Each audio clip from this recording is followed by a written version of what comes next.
안녕하세요. 저는 방구석 헤지펀드 매니저 라일라입니다. 저는 미국에서 데이터 사이언티스트로 일하고 있는데요. 제 취미는 매일 주식 데이터를 받아 코드를 돌려 전략을 만들고 돈을 잃거나 벌든 제 돈을 투자해 전략을 실험해보는 것입니다. 어제 사상 최고치를 기록했던 S&P 500과 다우 지수는 아침에 발표된 CPI 지수 이후 인플레이션 우려로 하락하며 고점에서 약간 후퇴했습니다.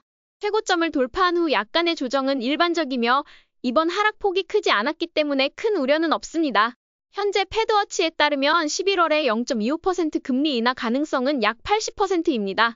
애틀랜타 연준 총재는 11월 금리 동결 가능성을 언급하며 속도 조절이 필요하다고 했지만 당시 상황을 봐야 할 것이라며 결정에 대해 신중한 태도를 보였습니다. 또한 올해 추가로 0.5% 금리 인상이 예상되기 때문에 11월의 상황을 지켜볼 필요가 있습니다. 하지만 이런 뉴스들보다 더 중요한 건 시장의 큰 흐름이죠.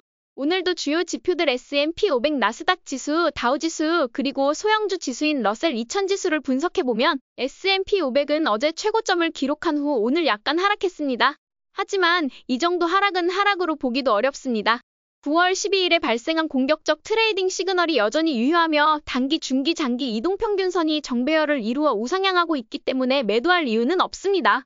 오히려 조정 시 매수 기회로 삼아야 할 것으로 보입니다. 나스닥 지수는 계속해서 돌파를 준비 중인데 오늘 테슬라의 로보택시 발표 이후의 모멘텀으로 작용해 더 상승할 가능성이 있지만 하락할 가능성도 있습니다. 그러나 전반적으로 7월 전고점을 테스트할 것이라고 예상합니다. 다우 지수도 S&P 500과 함께 약간 하락했지만 어제 돌파한 수준을 유지하며 상승세를 보이고 있습니다. 따라서 앞으로도 상승 모멘텀이 이어질 가능성이 큽니다. 저는 소형주 지수인 러셀 2000을 관망의 관점으로 지켜보고 있는데요. 역시나 러셀은 힘이 약한 모습을 보여주고 있으며 나스닥이 전고점을 돌파하지 않는 한 러셀의 약세는 계속될 것으로 예상합니다. 만약 50일 이동평균선 아래로 급락한다면 스윙 트레이딩 관점에서 매수로 접근할 계획입니다. 전체적으로 보면 2013년 10월 28일부터 시작된 장기 상승장은 여전히 유지되고 있으며 2024년 9월 12일부터 시작된 공격적 상승장도 이어지고 있습니다. 현재 자산의 60에서 80%가 주식에 투자되어 있는 상태로 이 구간에서는 개별 주식에 적극적으로 투자하는 것이 유리하다고 생각합니다. 공격적 상승장이 지나고 횡보하거나 약간의 하락 모멘텀이 나타날 때 다시 상황을 공유드리겠습니다. 이제 레버리지 ETF를 이용한 스윙 트레이딩 시그널을 살펴보겠습니다. 먼저 S&P 500을 3배 추종하는 UPRO는 9월 12일부터 단기 상승 모멘텀을 시작한 후 지속적으로 상승세를 보이고 있습니다. 오늘 S&P 500이 약간의 하락으로 인해 하락되었지만 여전히 상승 추세를 유지하고 있어 보유의 관점에서 접근하고 있습니다. TQQQ는 UPRO보다 상대적으로 약한 모멘텀을 보여주고 있지만 여전히 9월 12일에 발동한 단기 상승 모멘텀을 유지하고 있어 공격적 상승세를 보이는 중입니다. 따라서 TQQQ도 보유의 관점에서 바라보고 있습니다. 지난 몇 주 동안 SOXL은 매수하지 않는 관점을 유지해왔습니다. SOXL을 매수하는 대신 2배 레버리지 ETF인 USD 또는 엔비디아, TSMC, 브로드컴의 비중이 높은 SMH ETF를 보유하는 것이 장기적으로나 단기적으로 더 큰 이익을 가져올 것이라고 생각합니다. 따라서 다음 주부터는 SOXL 분석 대신 USD를 분석할 예정입니다. 레버리지 ETF들은 현재 RSI 상대 강도 지수에서 55에서 60 수준으로 과매수도 과매도도 아닌 상태입니다. 따라서 적극적인 매매보다는 보유의 관점에서 지켜보는 것이 바람직하다고 판단됩니다. 공포 탐욕 지수는 어제보다 1 하락한 70일로 여전히 탐욕 상태에 있습니다. 주요 지수들이 천천히 상승하고 큰 변동은 없기 때문에 여전히 매도보다는 보유의 관점에서 개별 주식에 적극적으로 투자하는 전략이 적합합니다. 오늘도 레버리지 ETF 스윙 트레이딩 시그널은 없었습니다. 레버리지 투자는 공포, 탐욕 사이클을 고려할 때 1년에 약 3번 정도의 시그널이 나타나며 그때마다 수익률이 50%에 이를 수 있습니다. 기회가 올 때 두려워하지 않고 매수하는 것이 중요하며 시그널이 없을 때는 무리하지 말고 다른 기회를 찾는 것이 좋습니다. 레버리지 투자는 신중하게 접근해야 합니다. 이제 주요 자산들과 매그니피센트 7의 현황을 알아보겠습니다. 최근 장기채 금리의 지속적인 상승으로 TLT 장기채권 ETF의 상승 모멘텀이 마무리되었고 이제 TLT는 200일 이동평균선 아래로 내려갔습니다. 당분간 투자 가치가 낮아 보여 트레이딩보다는 장기 보유 측면에서 접근하는 것이 좋겠습니다. 단기 트레이딩으로 TLT를 매수하셨던 분들은 당분간은 피하시는 것이 바람직하고 자산 배분 측면에서 장기채 보유 비중을 줄이는 것도 고려할 수 있습니다. 저의 경우는 단기채에 집중하는 중이며 현재 아주 소량으로 분할 매수를 하고 있습니다. 트레이딩 관점에서는 매력적이지 않다고 보고 있습니다. 비트코인은 최근 지속적인 하락을 겪으며 공포 지수가 공포 영역으로 진입했습니다. 이는 공포 매매를 위한 좋은 기회가 될 수 있어 오늘부터 비트코인 매수를 시작했습니다. 초기 매수는 소량으로 시작하며 공포가 심화될 때마다 비중을 늘려갈 예정입니다. 아마존이 다시 상승 모멘텀에 들어왔지만 이번 주까지 기다린 뒤 모멘텀에 들어왔다고 판단하겠습니다. 최근 너무나 급등과 급락을 반복했기 때문에 가짜 시그널일 가능성도 있습니다. 반면 구글과 마이크로소프트는 부진한 모습을 보이고 있어 장기적 투자를 고려하지 않는 분들에게는 매수할 이유가 별로 없다고 생각합니다. 저는 여전히 메타와 엔비디아에 집중하고 있으며 오늘은 메타와 마이크로소프트에 대해 이야기해 보겠습니다. 7월에 메타를 매수한 후 다시 매수하지 않았지만 이번 주부터 분할 매수를 시작했습니다. 메타는 AI의 LLM 대형 언어 모델 분야에서 강력한 위치를 차지하고 있으며 새로운 메타 안경을 통한 하드웨어 확장도 기대됩니다. 또한 광고 시장에서도 선두를 유지하고 있어 앞으로도 전망이 매우 밝다고 판단하여 지속적으로 매수를 이어갈 계획입니다. 특히 메타의 라마를 사용하면서 메타의 성장이 더욱 기대되고 있습니다.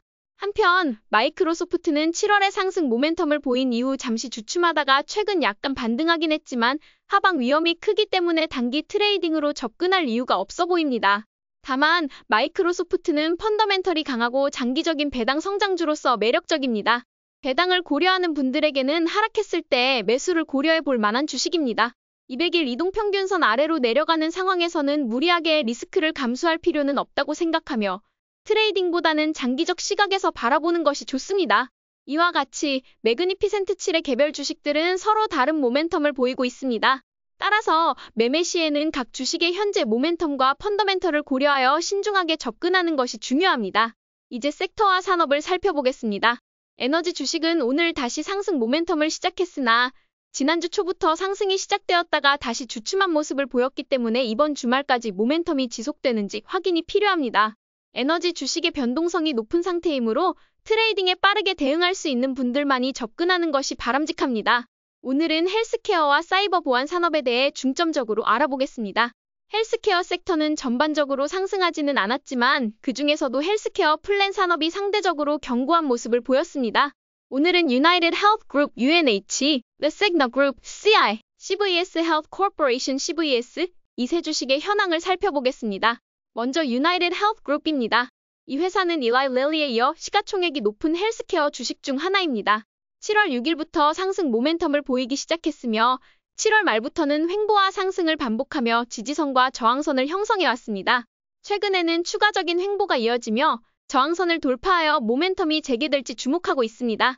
향후 상승 2단계로 이어질지 지켜보겠습니다. Cigna Group은 오늘 다시 상승 모멘텀을 이어갈지 주목되고 있습니다. 최근 몇 달 동안 상승과 하락을 반복해왔으며 오늘 단기 및 중기 이동평균선을 동시에 돌파하면서 새로운 상승 모멘텀 가능성을 보였습니다. 저는 오늘 테스트의 일환으로 아주 소량의 매수를 진행했고 앞으로 더욱더 상승하는 모습을 보인다면 추가 매수 아니면 손절을 진행하겠습니다. 마지막으로 CVS Health Corporation입니다. 이 회사는 지난 몇 년간 지속적인 하락세를 보였으며 아마존의 약 관련 사업 발표로 인해 큰 타격을 입기도 했습니다. 최근 몇 주간은 점진적인 상승을 보여주며 턴어라운드 가능성이 제기되고 있습니다. 저는 9월 말에 단기와 중기 이동평균선 돌파를 보고 일부 매수했으며 최근 이익 실현을 위해 일부 매도했습니다. 다만 장기적으로 이동평균선이 정배열을 이룰 때 추가 매수를 고려하고 있습니다. 개인적으로 CVS는 자주 이용하는 브랜드로 애정을 가지고 주시하고 있습니다. 오늘 여러 주식 섹터들이 전반적으로 하락세를 보였으나 사이버 보안 섹터는 예외적으로 모든 주식이 상승세를 기록했습니다. 사이버 보안은 AI 개발, 소프트웨어, 애플리케이션, 그리고 인터넷 사용 전반에서 필수적인 요소로 최근 해킹 사건이 증가하면서 그 중요성이 더욱 부각되고 있습니다. 오늘은 사이버 보안 섹터에서 주목할 4가지 주식의 주가와 가격 형성을 살펴보고 투자 가치가 있는지 분석해 보겠습니다. 첫 번째 주식은 Palo Alto Networks PANW입니다. 이 주식은 8월 3일부터 상승 모멘텀을 시작하여 현재 약 11.44%의 수익률을 유지하고 있습니다. 최근 3일 동안 계속해서 상승했으며 추가 상승이 가능할지 주목하고 있습니다. Palo Alto Networks는 특히 크라우드스트라이크가 문제가 발생했을 때 수혜를 본 주식 중 하나로 당분간 관심 종목으로 두고 계속 지켜볼 계획입니다. 두 번째는 크라우드스트라이크 CRWD입니다. 사이버 보안의 선두주자 중 하나이지만 최근 소프트웨어 버그로 인해 큰 손실을 입으면서 이미지에 타격을 입었습니다. 크라우드스트라이크는 하락 후 지속적으로 횡보세를 보였지만 약간의 상승세를 회복한 상태입니다. 현재는 전고점을 테스트할 가능성이 있어 실수에서 배운 경험을 통해 성장할 가능성을 긍정적으로 평가하고 있습니다. 세 번째로 살펴볼 주식은 Zscaler GS입니다. Zscaler는 많은 기업에서 사용하는 보안 소프트웨어로 유명합니다. 최근 급락 이후 한 달 반 만에 모멘텀을 되찾았으며 오늘 200일 이동평균선을 돌파하며 안정적인 상태를 보여주고 있습니다. 다만 급등과 급락을 반복하는 성향이 있어 조심스럽게 접근해야 하며 저항선을 돌파할 때 매수하는 것이 좋은 전략일 것입니다. 향후 실적 발표에 따라 추가 상승 여부를 판단할 예정입니다. 마지막으로 Cloudflare NET는 오늘 상승 모멘텀 1단계를 시작했습니다. 실적이 매우 좋음에도 불구하고 주가는 한동안 횡보세를 보였습니다. Cloudflare는 인터넷을 사용할 때 로고를 자주 볼 수 있는 친숙한 회사입니다. 오늘 큰 폭의 상승을 기록했으며 이전의 지지선과 저항선을 견고하게 유지해왔기 때문에 테스트 매수했습니다. 향후 상승이 이어질지 지켜볼 예정입니다. 이렇게 사이버 보안 섹터의 4가지 주요 주식들은 각기 다른 모멘텀을 보이고 있으며 단기적이거나 장기적인 관점에서 적합한 종목으로 평가할 수 있습니다. 다만 사이버 보안 주식들은 변동성이 있을 수 있으므로 신중하게 접근하는 것이 중요합니다. 오늘의 시그널들을 바탕으로 방구석 헤지펀드 매니저 라일라가 어떤 매매를 진행했는지 살펴보겠습니다. 레버리지 ETF 스윙 트레이딩에서는 레버리지 ETF는 오늘 매수하지 않았으며 여전히 UPRO와 TQQQ를 보유 중입니다. 또한 IBIT 비트코인 ETF를 공포 매매의 일환으로 매수했습니다. 모멘텀 트레이딩에서는 몇 가지 주식을 매수했습니다. 메타는 분할 매수 중이며 현재 3일째 계속해서 매수하고 있습니다. 메타를 장기적으로 최고의 AI 주식으로 평가하여 저항선을 돌파할 때까지 분할 매수를 계속할 계획입니다. 쿠팽 역시 분할 매수 중이며 돌파 매매 관점에서 계속해서 좋은 모멘텀을 보여주고 있습니다. 세그나그룹은 단기 및 중기 이동평균선을 돌파했기 때문에 새 전략으로 테스트 매수했습니다. Cloudflare는 사이버 보안 섹터의 좋은 흐름 덕분에 상승 모멘텀 1단계로 판단하여 매수했습니다. Credo Tech그룹은 저항선을 돌파해 매수했습니다. 매도 부분으로는 20일 이동평균선을 돌파하면서 매수했던 QQQ를 매도했습니다. 이는 전략 테스트 차원에서 매도한 것이며 9월 12일에 단기 상승 모멘텀 시그널을 이용해 매수했던 나머지 QQQ는 아직 보유 중입니다. 적립식 투자에서는 4개의 주식을 매수했습니다. 현재 모든 보유 주식들이 플러스 수익을 내고 있습니다. 배당금 계좌에서는 유틸리티 주식이 약세를 보이면서 NE를 추가 매수했으며 SCHD와 DGRO 또한 매수 중입니다. 오늘은 CPI 데이터 발표 이후 유가와 금리가 오르며 인플레이션 우려가 다시 높아진 하루였습니다. 하지만 이런 단기적인 경제 지표에 과도하게 흔들리지 않고 주식시장의 큰 흐름을 고려하여 대응하는 것이 중요합니다.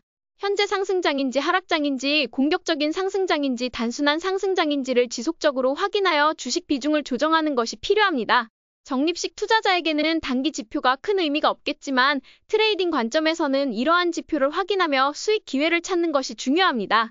내일은 테슬라의 로보택시 발표 이후 나스닥의 엄청난 변동성이 예상되는데요. 하락해도 여전히 상승장을 유지하면 매수, 상승하고 돌파한다면 테슬라를 추가 매수할 예정입니다. 오늘도 저희 전략이 재미있으셨다면 좋아요와 구독 버튼 눌러주세요. 지금까지 방구석 헤지펀드 매니저 라일라였습니다. 감사합니다.